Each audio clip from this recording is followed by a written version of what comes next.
chers internautes, chers frères et sœurs en Christ. Alors nous voilà de nouveau de retour pour un partage de la parole. Bonjour Eric, tu vas bien? Alors je vais bien par la grâce de Dieu et que par la grâce de Dieu. C'est vrai, tu as vraiment dit la vérité. C'est vrai, que serions-nous sans Jésus-Christ? C'est vrai que c'est vraiment Jésus-Christ qui nous tient tous les jours. Et d'ailleurs, aujourd'hui, nous voulons parler que de Jésus-Christ. D'ailleurs, si nous nous réunissons, ce n'est certainement pas pour parler de nous et certainement pas pour parler des hommes illustres de ce monde. Non, nous n'avons qu'un seul sujet et ça sera toujours le même jusqu'à la fin. C'est Jésus-Christ et que Jésus-Christ. Et c'est Jésus-Christ seul que nous voulons élever, Jésus-Christ seul que nous voulons glorifier. Et Jésus-Christ seul, le seul nom qui t'est donné, voulons élever, qui a été donné sur la terre comme au ciel et dans tout l'univers. C'est Jésus-Christ. Amen. Il n'y a pas d'autre nom en dehors de Jésus-Christ ce nom seul par lequel nous pouvons être sauvés. Alléluia. Et d'ailleurs, seul le nom de Jésus-Christ, devant le seul nom devant lequel tout genou doit fléchir et plier. Voilà. Donc le monde, il glorifie la chair, il glorifie l'homme, il glorifie la femme, il glorifie les stars. Et puis dans le milieu des églises, on glorifie le pasteur, on glorifie les hommes, les femmes, les chantres. On élève l'homme, la créature. Tout ça, mes amis, c'est diabolique. C'est tout. C'est la glorification de la chair, la glorification de l'homme. Il n'y a que Jésus-Christ seul que nous devons élever. Amen. D'ailleurs, Dieu l'a dit, il ne donnera sa gloire à personne d'autre. Voilà. Donc, mes amis, si vous avez envie de nous suivre et de suivre cette émission, sachez-le d'avance, c'est seul Jésus-Christ que nous allons glorifier. Il faut d'abord suivre Jésus-Christ avant de nous suivre. Avant tout. Nous, de toute façon, on est des pauvres créatures. Et avant de suivre l'émission, je précise. Folles, les villes de la terre, nous sommes des serviteurs inutiles. Oh oui. Des pauvres vermisseaux, comme certains disent, oui, tout à fait. Des serviteurs inutiles et des pauvres créatures rachetées par le sang de Jésus-Christ. Amen. Si Jésus ne nous aurait pas sauvés, que serions-nous devenus? Tout à fait. Eric. Et pourtant, nous ne sommes rien. Est-ce que même Paul s'est considéré comme étant rien? Mais il y a quand même une antipode parce que quelque part, nous sommes plus que vainqueurs. Et en même temps, nous sommes des rois et sacrificateurs. Et c'est vrai. Tout à fait. C'est vrai. Mais c'est uniquement par le sacrifice de Jésus-Christ sur la croix. Parce qu'il a vaincu Satan sur la croix et il a exposé publiquement en spectacle. Voilà, donc nos péchés ont été pardonnés, lavés, purifiés par le sang de Dieu, le sang de l'agneau. Et c'est pour cette raison-là que nous pouvons aussi être rois et sacrificateurs. C'est uniquement par grâce, par pure grâce. Mais c'est vrai que autrement nous, êtres humains, sans le Seigneur, nous sommes rien, nous sommes vraiment rien. Voilà. C'est vrai, c'est tout à fait juste ce que tu dis. Mais notre royaume, il est céleste. Amen. Et nous sommes des êtres spirituels. Et si nous sommes rois et si nous sommes sacrificateurs et prêtres, nous le sommes dans un monde spirituel. Alléluia. Je vais peut-être introduire par la prière. Par la prière? Oui, d'accord. Débuter par la prière. Père éternel, Dieu Tout-Puissant, nous te sommes reconnaissants, Seigneur, de pouvoir élever Jésus-Christ de Nazareth, notre Sauveur, qui a payé sur la croix notre condamnation. Il a pris notre condamnation et vraiment, Seigneur, il a versé son sang sur la croix. Pour que nous ayons, Seigneur, par cette effusion de sang, que nous puissions avoir la vie éternelle et que nous puissions non plus vivre nous-mêmes, mais vivre en Jésus-Christ. Que Jésus-Christ puisse vivre en nous pour accomplir, Seigneur, ta volonté et les desseins et tes desseins. Nous te sommes reconnaissants, Seigneur, et aujourd'hui, Seigneur, nous te demandons de nous conduire par le Saint-Esprit.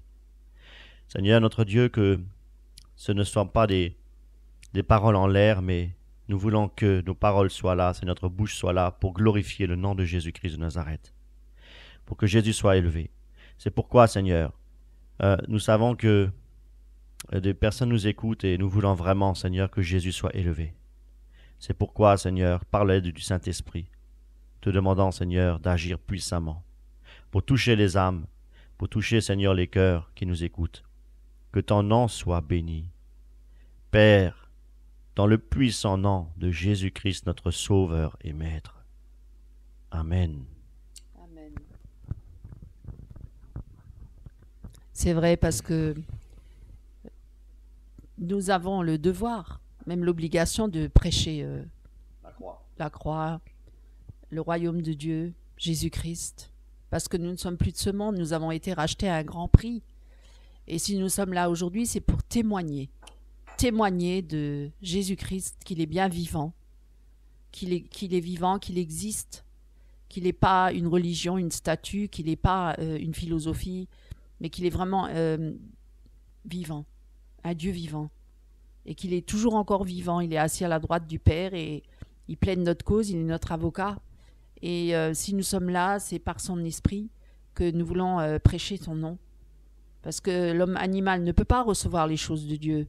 Si nous parlons aujourd'hui, c'est aussi pour toucher les cœurs et les âmes de ceux qui ont rencontré déjà Jésus-Christ dans leur vie, pour les rappeler peut-être à revenir à lui pleinement, pour ceux qui sont rétrogrades et pour ceux qui peut-être ont négligé un si grand salut, ou qui sont rentrés dans des systèmes d'hommes, ou qui sont entrés dans des organisations, ou qui sont tombés, qui ont chuté, qui sont retombés dans le péché, pour qu'ils reviennent à la croix, qu'ils reviennent justement à réaliser que Jésus-Christ est mort pour eux sur la croix, que son sang a coulé, qu'il a versé son sang pour nous laver, pour nous purifier, pour nous sauver, pour nous délivrer de notre vaine manière de vivre, aussi pour vaincre Satan qui a un droit sur tous les hommes. Pourquoi le monde entier est sous l'emprise du malin? Pourquoi? Parce que celui qui pêche, il est du malin.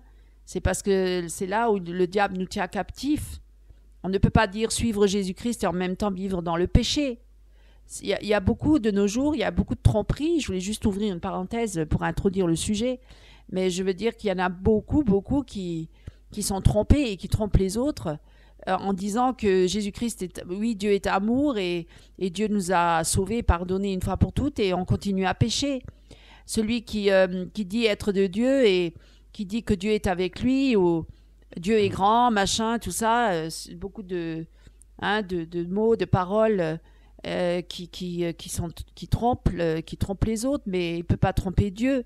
Parce que quand on pêche, quand on vit dans le péché, on ne peut pas dire que Dieu est avec nous, ou qu'on est avec Christ, ou qu'on est chrétien. Ça, c'est un mensonge. Tout à fait. C'est un mensonge du diable. Voilà.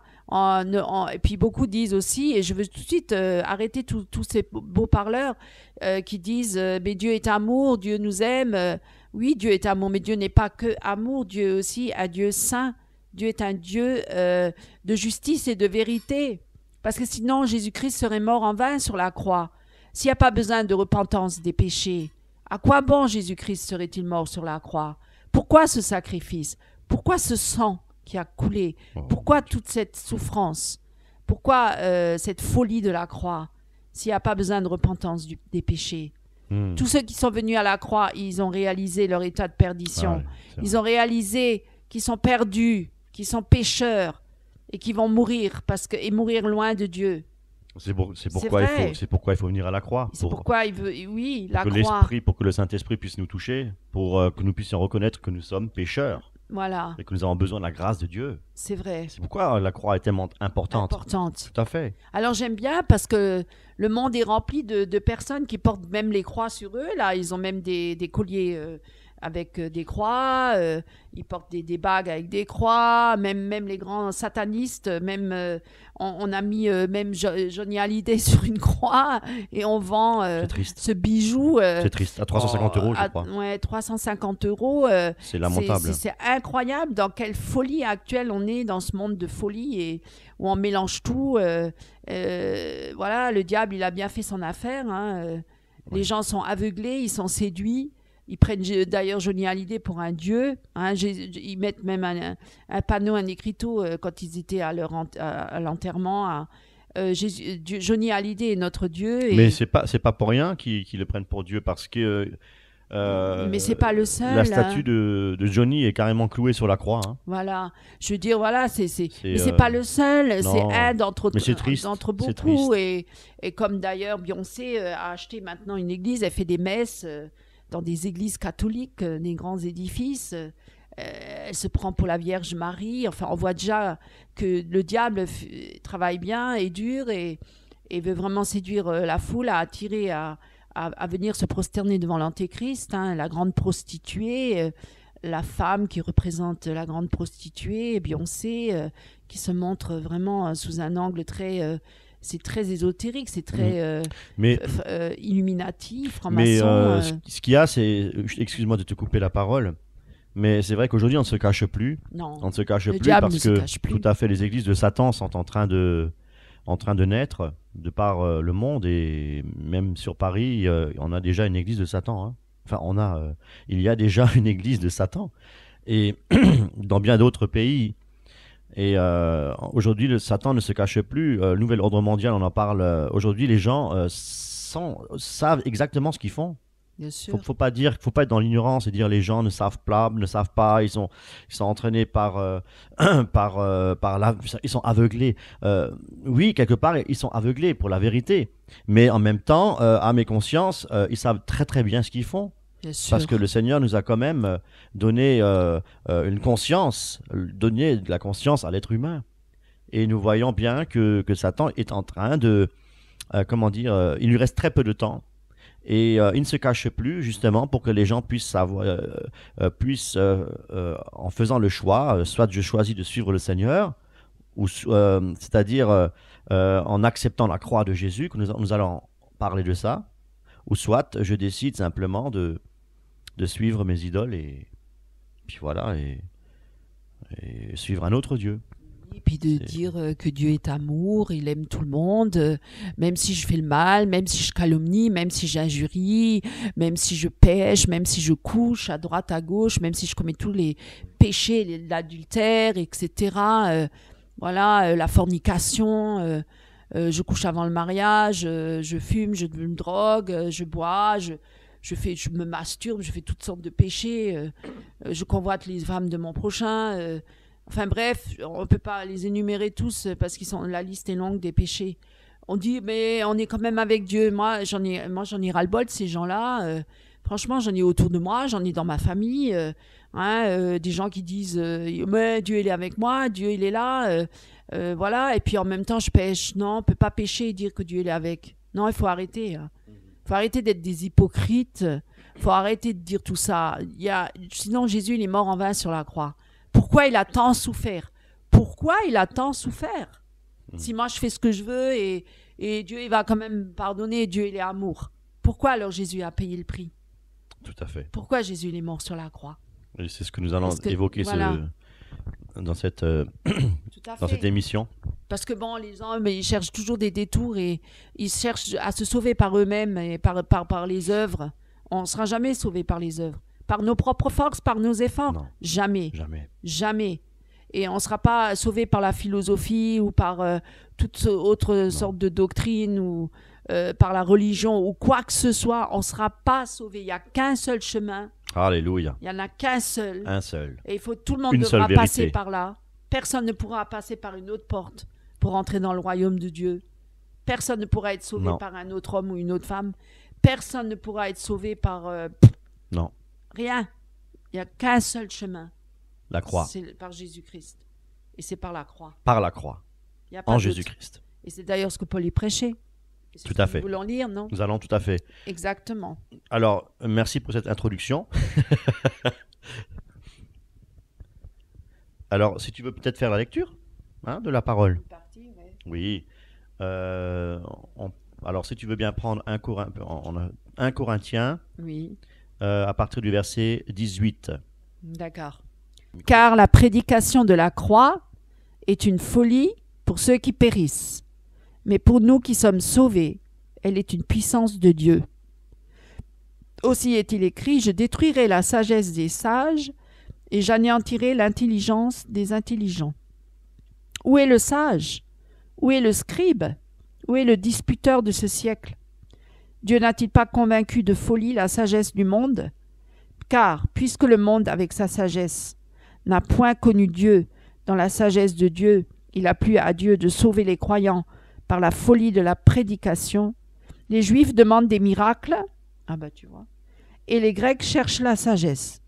Nous prêchons Christ crucifié, scandale pour les Juifs et folie pour les païens, mais puissance de Dieu et sagesse de Dieu pour ceux qui sont appelés, tant juifs que grecs, car la folie de Dieu est plus sage que les hommes, et la faiblesse de Dieu est plus forte que les hommes. Jusque-là? Alors, on va prendre à partir du chapitre 2, du verset 1 jusqu'au verset 5, si tu veux bien. Chapitre 2. Oui. Alors, pour moi, frères, lorsque je suis allé chez vous, ce n'est pas avec une supériorité de langage ou de sagesse que je suis allé vous annoncer le témoignage de Dieu, car je n'ai pas eu la pensée de savoir parmi vous autre chose que Jésus-Christ et Jésus-Christ crucifié. Amen. Amen. Continue. Je continue. Oui. Moi-même, j'étais auprès de vous dans un état de faiblesse, de crainte et de grand tremblement, et ma parole et ma prédication ne reposaient pas sur les discours persuasifs de la sagesse, mais sur une démonstration d'esprit et de puissance, afin que votre foi fût fondée non sur la sagesse des hommes, mais sur la puissance de Dieu. Amen. Amen, amen. C'est vrai qu'à travers ce passage, nous voyons que Paul insiste sur la prédication de la croix. La croix, la croix, la croix. Et on pourrait se poser la question, pourquoi aujourd'hui, dans les églises traditionnelles, les églises, même certaines églises évangéliques, protestantes, on ne fait plus trop mention de la croix. On y fait, on fait des cultes bien sympathiques, hein, pour donner la joie dans les cœurs de tous les ouailles, tous les fidèles, mais sans pour autant mettre l'accent sur la croix. La croix. Alors, nous allons prendre, vous allez tout de suite comprendre pourquoi la croix n'est plus prêchée aujourd'hui. Et pour cela, on va prendre Luc 9. Oui, Luc, oui, si tu veux bien. Luc 9, au verset 23.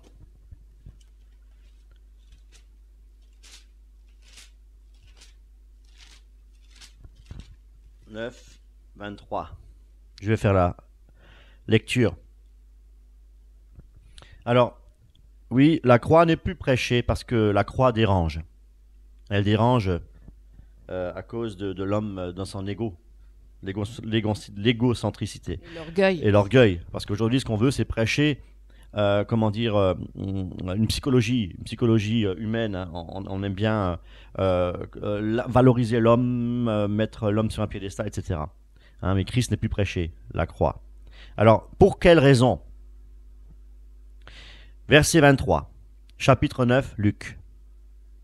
Puis, il dit à tous, « Si quelqu'un veut venir après moi, qu'il renonce à lui-même. » Waouh, voilà, qu'il renonce à lui-même. Qu'il se charge chaque jour de sa croix. Pourquoi? Qu'il se charge de sa croix chaque jour. Christ est mort sur la croix. Et nous devons effectivement nous charger de notre croix, nous crucifier chaque jour. La chair, nous devons mourir à nous-mêmes. Voilà ce qu'on n'aime pas prêcher dans les églises. Et qu'ils me suivent. Donc, nous devons d'abord, il y a un ordre bien précis établi, c'est d'abord mourir à nous-mêmes pour pouvoir après suivre le Seigneur. Car celui qui voudra sauver sa vie la perdra. Oui, si nous voulons sauver notre vie sans passer par la croix, nous la perdons. C'est pour ça que d'abord il y a la croix et ensuite nous suivons le Seigneur. Mais celui qui la perdra à cause de moi la sauvera. Alléluia. Mais si nous prenons notre croix et nous suivons le Seigneur, à ce moment-là, nous serons sauvés. Et que servirait-il à un homme de gagner tout le monde s'il se détruisait ou se perdait lui-même? Car quiconque aura honte de moi et de mes paroles, c'est-à-dire quiconque ne prêchera pas la croix, hein, parce que c'est à la croix que nous avons tout pleinement en Jésus-Christ, le Fils de l'homme aura honte de lui. On a beau lever les mains, on a beau louer le Seigneur, on a beau vouloir glorifier le Seigneur. Oui, pour revenir au verset 24, car celui qui voudra sauver sa vie la perdra, mais celui qui la perdra à cause de moi la sauvera.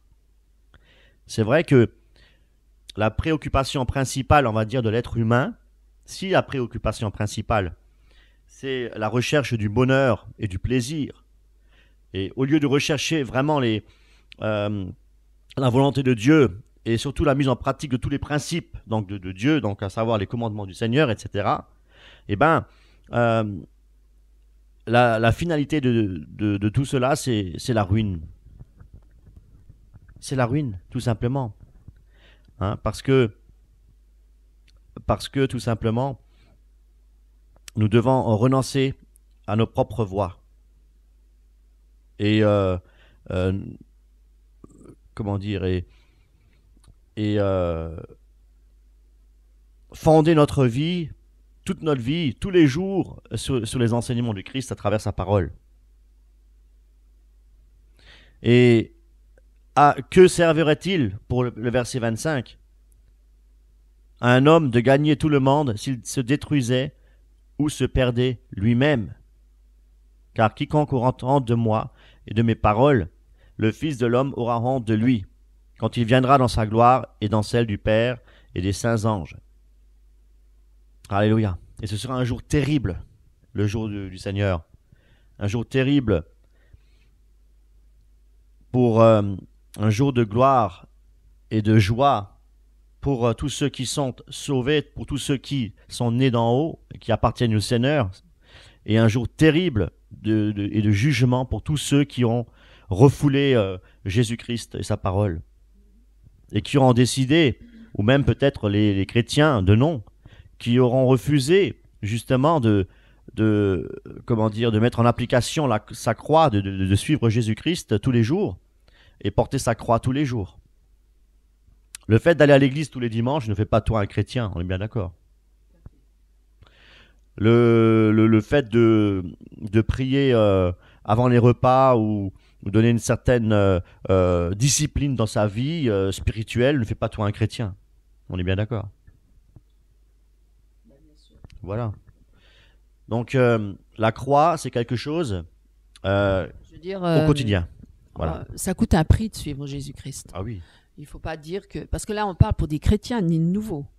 On ne parle pas pour les païens, parce que les païens, ils sont dans l'ignorance. Ils sont dans l'endurcissement de leur cœur. Ils ne connaissent pas Dieu et ils connaissent pas la vie spirituelle, parce qu'ils sont morts spirituellement. Leur esprit est enténébré. Ils sont de toute façon dans les ténèbres. Pour eux, nous devons prêcher justement la prédication de la croix. C'est justement de prêcher cette bonne nouvelle en Jésus-Christ. La bonne nouvelle, c'est... Bon, alors, oui, Dieu a tant aimé le monde qu'il a donné son Fils unique, afin que quiconque croit en lui ne périsse point et ait la vie éternelle. Mais on le dit d'une manière, on dit Dieu est amour. Bien sûr, Dieu est amour. C'est par son amour qu'il a donné son Fils unique. Alléluia. Pour qu'il soit sacrifié. Parce qu'il fallait un sacrifice. Il fallait qu'il y ait le sang qui coule. Parce que dans l'Ancien Testament, dans l'Ancienne Alliance, sous la loi, Dieu avait déjà établi ce sacrifice d'animaux à l'époque, parce que voilà, dans le temple, pour expier les fautes du peuple. Mais il devait se renouveler chaque année. Et le sang d'un animal n'est pas parfait. Malgré que c'était un animal qui était pur et tout, mais ça ne pouvait pas parfaitement, enlever la faute de l'homme, et qui d'ailleurs se répétait sans arrêt tous les ans. Alors que bon, Jésus-Christ, c'est l'agneau immolé. C'est pour ça qu'on dit l'agneau immolé. Il a été sacrifié, et le sang a coulé, son sang pur, parfait. Il a été parfait dans toutes ses voies. Donc il a été immolé, sacrifié pour nous, pour toute l'humanité, pour tous les hommes, et une fois pour toutes. C'est un sacrifice qui est accompli une fois pour toutes. Il ne doit pas se Pleinement valable, répéter tout à fait. tous les ans. On n'est plus sous la loi, c'est ça ce que ça veut dire. On est sous la grâce. Jésus a accompli l'œuvre. Il l'a accompli une fois pour toutes et définitivement. Et c'est ça qui nous amène à le glorifier parce qu'il nous a délivrés de la loi, qui nous condamnait. Parce que tout homme on est tous, le monde entier, il est sous l'emprise du mal, mais il est sous la loi. Et parce que personne ne peut échapper à Dieu. Tous les êtres humains sont quand même sous l'autorité de Dieu parce que c'est quand même Dieu qui règne. Hein. Alléluia. Il est au-dessus de tout, hein, il est au plus haut des cieux, mais c'est lui le maître de l'univers, c'est lui le créateur du ciel et de la terre et de tout l'univers. Et c'est quand même Dieu qui aura le dernier mot, c'est pas Satan. Satan n'est qu'une créature. Et Satan, il accomplit la mauvaise œuvre, mais il ne peut que faire les choses que Dieu lui permet de faire. Il est quand même limité dans son action, malgré que, voilà, il fait des choses abominables et il utilise des hommes pour accomplir ses œuvres abominables. Mais Dieu est quand même au contrôle, hein, parce que regarde, même pour Job, hein, il a permis qu'il attaque Job, mais il a dit jusqu'à une certaine limite. Donc Dieu, il est quand même au contrôle de tout. Il faut quand même le dire, il faut le reconnaître. Dieu laisse faire, oui. Pourquoi Dieu laisse faire? Mais justement pour amener l'homme dans sa déchéance totale, pour l'amener à réaliser qu'il est vraiment une créature immonde devant Dieu et qu'il est perdu. Voilà, et qu'il s'est soumis à Satan et qu'il a servi la créature plutôt que le créateur, et pour réaliser que il est perdu. Il ne pourra pas se racheter par lui-même, ni par ses œuvres, ni par quoi que ce soit. Et l'orgueil de l'homme, c'est de faire croire aux autres hommes qu'il va trouver la solution à travers des méthodes humaines, oui, ou diaboliques, qu'il essaie par tous les moyens de trouver des solutions autres que par la croix. Oui. Parce qu'il n'y a que cette solution-là. C'est la seule solution et l'unique solution, c'est Jésus-Christ. C'est Jésus-Christ mort sur la croix. Jésus-Christ, l'agneau immolé, qui a versé son sang sur la croix. C'est la croix, c'est la prédication de la croix. Il n'y a pas d'autre solution. Il faut qu'on vienne tous à la croix. On ne pourra pas aller ailleurs ou échapper à ça. Personne n'échappe à Dieu. C'est pour ça. Pourquoi? Parce que comme ça, personne ne pourra se glorifier par ses œuvres. Ça aussi, c'est parce que la gloire et l'honneur revient à Dieu seul. Dieu seul, tout à fait. À Jésus-Christ, qui est le seul qui est digne de régner dans nos cœurs et d'avoir toute la place d'ailleurs. Et c'est le seul qui doit être élevé et glorifié. Justement parce qu'il a tout accompli et qu'aucun homme peut accomplir cette œuvre-là. Tout à fait. Voilà, on n'est pas sauvé par les œuvres. Et c'est vrai, on n'est pas sauvé par les œuvres, et passer outre de la croix, c'est justement ce que certaines assemblées chrétiennes ont tendance à faire, c'est prêcher un amour sentimentaliste, hein, c'est vouloir dire, bon bah écoutez, frères et sœurs, aimons-nous les uns les autres, disons-nous bonjour, tendons-nous la main, etc. Embrassons-nous, voilà, passons du temps vraiment aussi à faire du bien à notre prochain, etc. Mais ça, oui, mais toutes ces choses-là, je veux dire, sans passer par la croix, n'ont aucune profondeur. N'ont aucune profondeur, parce que ce qui est important, c'est que lorsqu'on paraîtra devant le Seigneur, devant le trône de Dieu, la question que le Seigneur va nous poser, c'est « Qu'as-tu fait de la croix ?» Je t'ai demandé de porter la croix chaque jour. L'as-tu fait? Qu'est-ce pour toi la croix? Et c'est vrai que la croix, c'est mourir à soi, c'est le renoncement à soi-même, à ses projets, ses ambitions, son orgueil, et ne plus vouloir, mettre en évidence ses projets, hein, mais son moi, le culte du moi. Voilà. Moi, je voudrais quand même rajouter une chose, parce que tout le monde veut faire des œuvres et aider son prochain. Voilà, les œuvres humanitaires, c'est très dangereux parce que justement tout le monde veut le faire, tout le monde veut être là, aider son prochain. On prêche même ça dans le monde, dans le système. Les écologistes, réunissons-nous ensemble, sauvons la terre. D'autres vont dire, soyons amis avec nos voisins, invitons-nous les uns les autres, pensons à notre prochain. Mais tout le monde prêche ça. allons dans les hôpitaux, allons voir les malades, faisons le clown, faisons des œuvres. Ah oui, Il n'y a que ça. Tout à fait, mais ça ne sert à rien. Ça ne sauve Ça pas. ne sert à rien parce que si on n'a pas une relation, Mm. une communion personnelle avec Christ, et si on n'est pas né de nouveau, ce sont que des œuvres charnelles. Tout à fait. Ça sera des sentimentalismes. Ça sera, ça sauvera personne. Et c'est pour cette Personne. raison-là, c'est bien d'avoir, Et même dans les églises. Oui, c'est bien d'avoir parlé de ça parce que ce qui est important à comprendre, enfin, ce qu'il faut surtout dire, c'est que oui, aimons-nous les uns les autres, faisons du bien à notre prochain. Mais comme tu viens de le dire, c'est juste, c'est pas dans ce sens-là. Aimer son prochain, c'est donner sa vie pour son prochain. Jésus-Christ a donné sa vie pour nous. Et le fait de donner sa vie pour nous, ça nous engage à quoi? Ça nous engage justement à obéir au Seigneur, à faire sa volonté, à marcher dans la droiture, dans l'obéissance. Et aimer son prochain, comme soi-même, c'est l'aimer pour qu'il soit sauvé. C'est l'aimer pour qu'il se repente. C'est l'aimer pour son salut. Nous devons aimer notre prochain pour son salut. Donc, si on arrive à persuader, reprenez, il y a bien marqué dans la parole de Dieu, reprenez, si votre frère tombe, trébuche, reprenez-le. Voilà, c'est dans l'amour. En fait, c'est ça. En fait, pour le salut de son âme. Jésus-Christ, quand il marchait parmi les hommes, oui, il s'est mélangé avec tous ces pécheurs. Oui. Justement, parce que les pharisiens, ils disaient, ouais, il boit et il est avec les pécheurs et tout ça, il boit du vin. Mais il ne participait pas à leurs œuvres mauvaises. Gloire à Dieu. Jésus-Christ était au milieu des pécheurs, parmi les prostituées et les voleurs, les meurtriers peut-être, mais en tout cas, il ne participait pas à leurs œuvres mauvaises. Il était juste avec eux et il parlait du royaume de Dieu. Et d'ailleurs, il leur disait, repentez-vous. Il les aimait non pas pour leurs péchés, il les aimait pour qu'ils viennent à lui, pour qu'ils soient sauvés. Voilà, parce qu'il disait, le royaume de Dieu s'est approché de vous. Donc, s'il y a un chrétien qui s'approche des pécheurs, entre guillemets pécheurs, oui. C'est pas pour aller faire la fête avec eux, c'est pas pour participer à leurs mauvaises œuvres, c'est pour qu'ils prêchent le royaume de Dieu. Alléluia. Voilà pourquoi on a de l'amour, mais c'est pas de l'amour qui vient de nous, ça. Ça, c'est un amour qui est surnaturel, c'est un amour spirituel, parce que nous, naturellement, nous ne pouvons pas aimer. Nous ne pouvons pas aimer. Personne n'aime personne. Et moi, je le dis franchement, il n'y a pas d'amour dans le monde. C'est un faux amour. C'est un amour égocentrique. Alléluia. C'est un amour centré sur soi.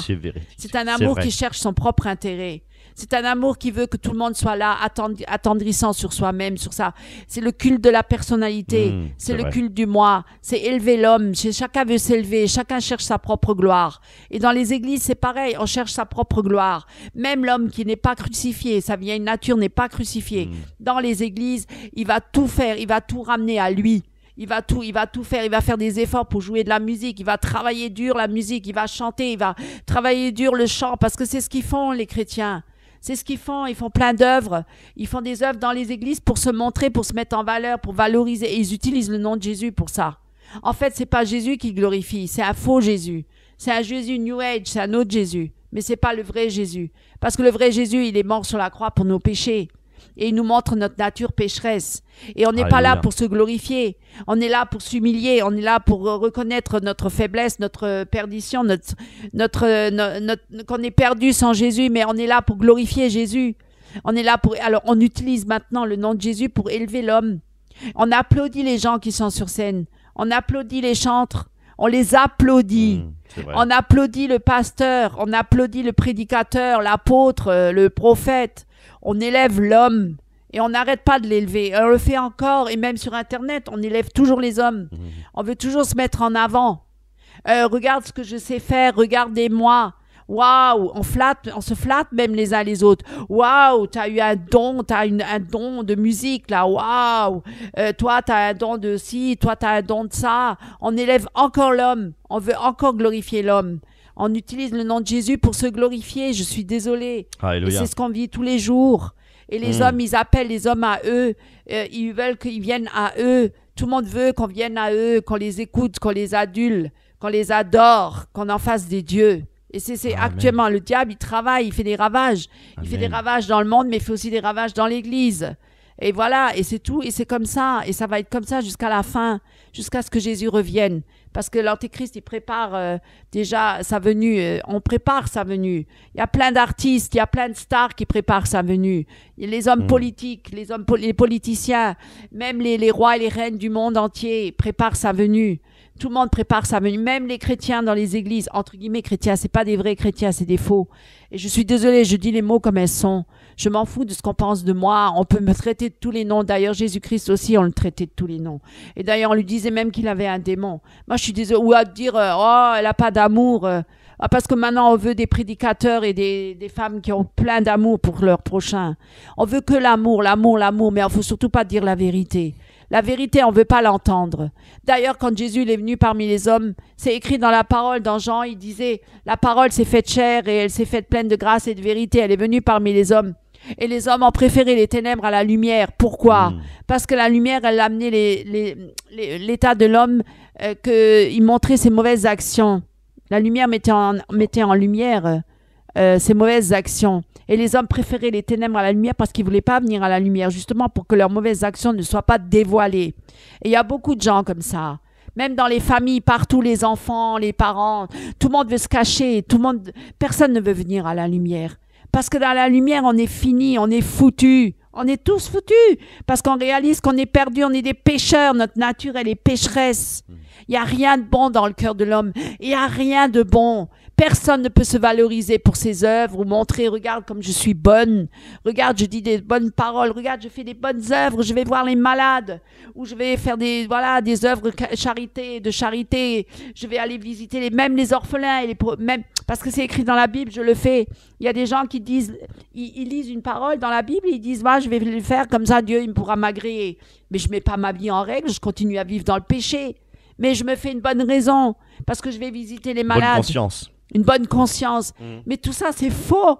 On ne peut pas tromper Dieu. On peut tromper les êtres humains, mais on ne peut pas tromper Dieu. Voilà. Et je veux dire, et tout le monde veut être bon. Tout le monde veut se montrer bon.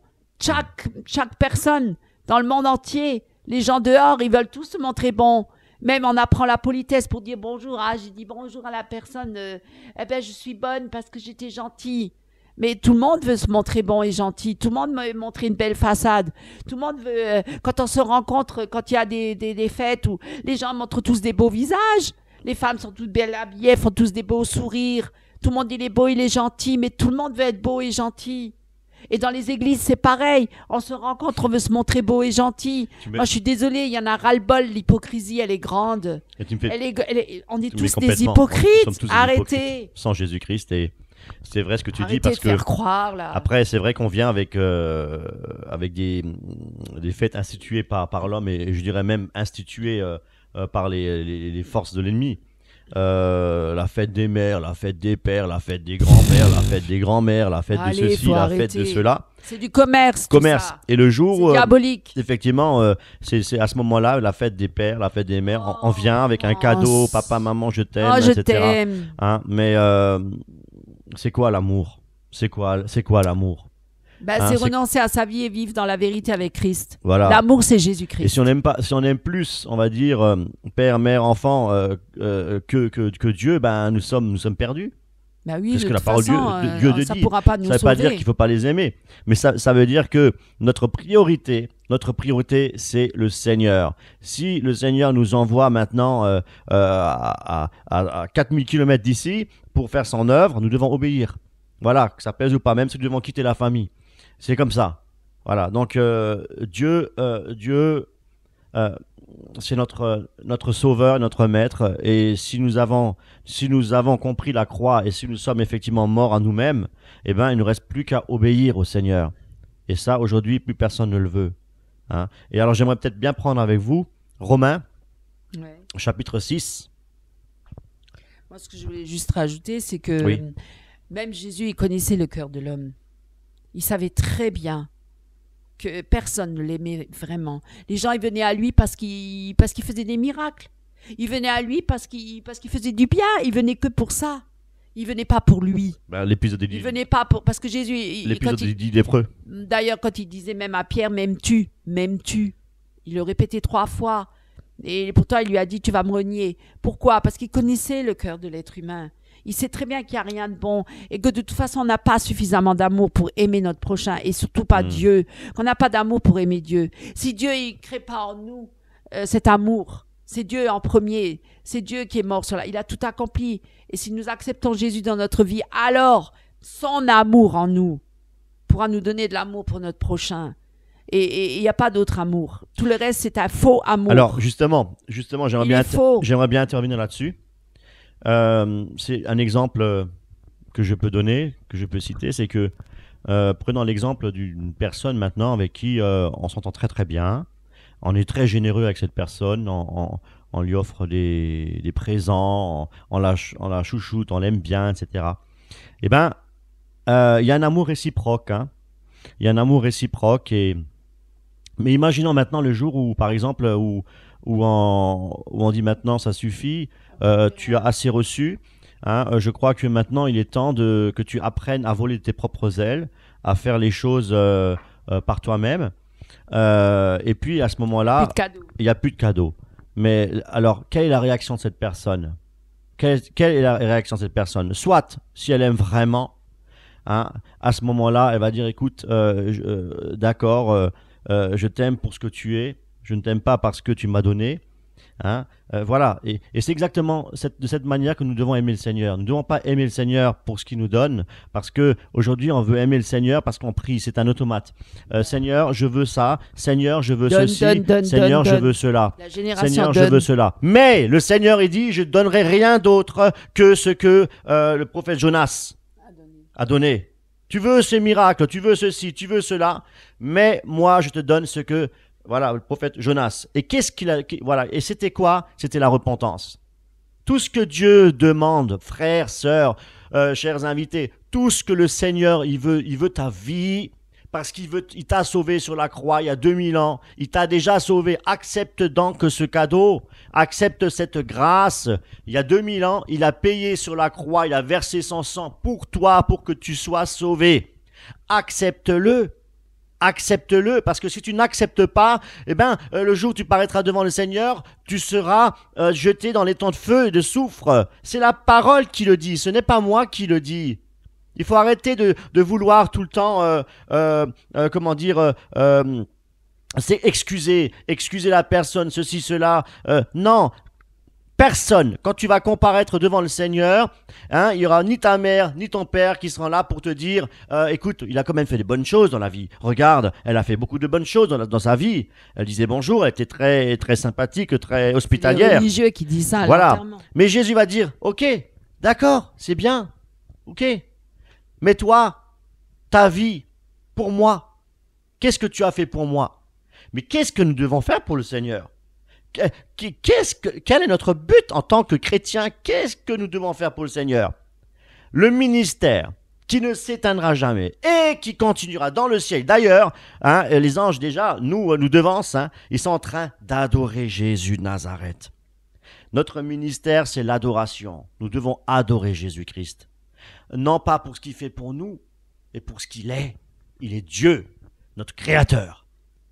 Et quand quelqu'un est notre Créateur et nous aime, il donne sa vie pour nous. Voilà. Notre confident, ce n'est pas votre ami, votre frère, votre parent. Votre confident, ça doit être Jésus-Christ de Nazareth. Nous devons nous confier en Christ. Et celui qui se confie en Christ, eh bien, le Seigneur va lui donner de bonnes choses spirituelles dans sa vie. Mais je voulais juste rajouter que tu dis adorer. Alors, il y a beaucoup d'églises et de plus en plus. Et c'est ça le nouveau Jésus, le New Age Jésus, là. C'est justement, ils adorent. Sans la croix. Ils adorent Jésus. Sans la croix. Mais ils adorent l'adoration. Ils sont dans ils adorent l'adoration. Oui. Voilà. C'est pas pareil. C'est encore une tromperie. Parce qu'il y en a de plus en plus. Ah, et il y a les églises, il y a 3 heures de louange et puis il y a 5 minutes de prédication. Il y a encore une prédication selon la démangeaison des oreilles des auditeurs. Parce qu'il faut leur raconter des histoires. Et des belles histoires de Jésus. Parce qu'il ne faut surtout pas parler de la croix. Surtout pas parler de notre état de péché, de notre perdition. Surtout pas dire qu'il faut changer de vie, qu'il faut changer de direction. nos mauvaises voies. Détournez-vous de vos mauvaises voies et revenez à moi pleinement de tout votre cœur. J'ai en Alléluia. horreur vos louanges et vos chants et vos psaumes et vos machins et vos fêtes et vos nouvelles lunes Vos parce mains que votre levées cœur au est ciel. éloigné de moi. Donc on ne trompe pas Dieu. Si on est un peu dur aujourd'hui en parlant ainsi, c'est parce que justement, on a trop vu trop de choses et nous-mêmes, nous étions là-dedans. Nous-mêmes, nous vivions dans ces illusions en pensant être avec Jésus, avec le Seigneur, alors qu'on était loin de lui et on était des gros pécheurs. Et si nous parlons aujourd'hui comme ça, c'est parce que nous-mêmes, nous sommes passés par la croix. Nous avons plié le genou devant Dieu. Nous nous sommes repentis de nos péchés. Nous avons demandé pardon pour tout ce que nous avons accompli qui était en abomination devant Dieu. On n'est pas là, on fait les grands, on joue les grands. Non, loin de là. On a pleuré, Mais on s'est humilié, on s'est rabaissé devant la croix. Ils peuvent penser ce qu'ils Mais veulent de tous nous. ceux qui nous injurient, qui nous calomnient, C'est qui pas regardent à eux-mêmes, qui regardent à tournent vers eux-mêmes, Christ, qui regardent ce qu'ils font, qui qui se ils tournent vers sont, Jésus. personne ne pourra se dérober devant Dieu. Non. Personne ne pourra échapper à Dieu. On peut venir mais d'ailleurs, c'est pour ça que Jésus-Christ a été crucifié. Et les apôtres aussi, parce qu'ils n'ont pas supporté la vérité sur eux-mêmes. Justement, ils n'ont pas supporté. Mhm. D'ailleurs, les pharisiens ont dit, mais il est qui celui-là, le fils du charpentier, vient nous donner la leçon. Il ne fait même pas partie de la lignée des Lévites. Et en plus, il n'a même pas fait d'études, il n'est même pas sacrificateur. Voilà, donc c'est ça le problème. Mais soi-même, on est qui? On est qui devant Dieu? On est qui? Voilà. Donc tous ces gens qui ont calomnié Jésus, qui l'ont injurié, qui l'ont traité de tous les noms et qui l'ont même craché dessus, lui ont balancé même des cailloux. Ils ont lapidé Étienne. Pierre a été crucifié la tête en bas. Mais en tout cas, quand on vient avec la vérité, on n'aime pas. Hein, on n'aime pas dire... parce que, mais t'as pas d'amour. Voilà, c'est toujours la première chose qu'on te sort. Tu rejettes ton prochain. Mais non, il n'y a pas de rejet, au contraire. Si moi, j'aime mon prochain comme moi-même, je suis Jésus-Christ, je ne vais pas lui raconter des histoires.